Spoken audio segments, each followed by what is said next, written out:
Welcome to my YouTube channel Shri ji group. Friends, आज मैं लेकर आया हूँ कौवे और चिड़िया की कहानी।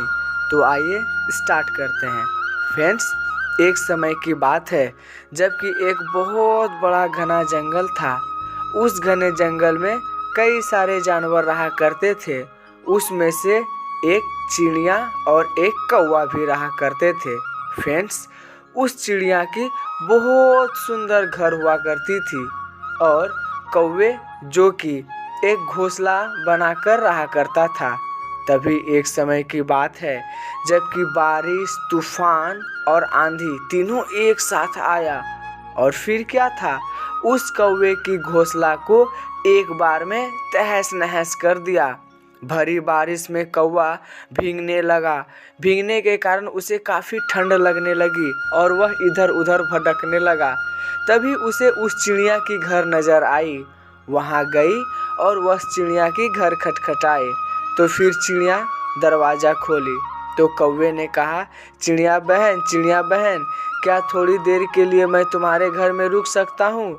बाहर बहुत बारिश हो रही है और मैं ठंड में काँप भी रहा हूँ। तो चिड़िया ने उसे घर बुला लिए और फिर उसे पोंछने के लिए तौलिया भी दिए। फिर क्या था, उस चिड़िया का एक छोटा सा प्यारा सा नन्हा सा बच्चा था जो कि उसे बहुत प्यार से रखा करता था।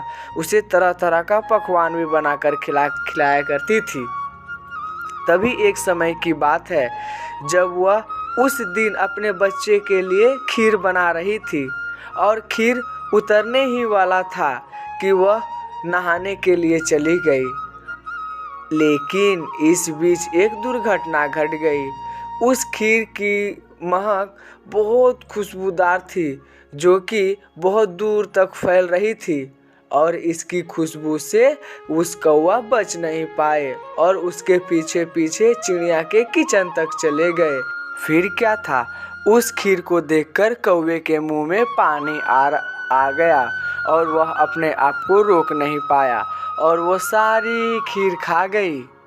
जब चिड़िया उधर से आई और अपने किचन में उस खीर को नहीं देखी और जब देखी कि वह कौवा सारी खीर खा गई है तो उसे बहुत गुस्सा आया और वह जलता हुआ एक लकड़ी निकाला और कौवा के शरीर पर फेंक दिया। फिर क्या था, कौवा वहाँ से जल्दी जल्दी भागा और उन्होंने चिल्लाते हुए भागा कि चिड़िया बहन की खीर खाई तो मेरी पंख जल गई, चिड़िया बहन की खीर खाई तो मेरी पंख जल गई। फिर क्या था, ये बात पूरी जंगल में फैल गई जिसके कारण उसे कि अब कोई भी आसरा नहीं देने लगी। था ना फ्रेंड्स मज़ेदार कहानी। फ्रेंड्स, इस कहानी से हमें यह सीख मिलती है कि हमें अगर कोई आसरा दे, हमारी अगर कोई मदद करे तो बदले में हमें उसे थैंक्स कहना चाहिए, ना कि उसका नुकसान करना चाहिए।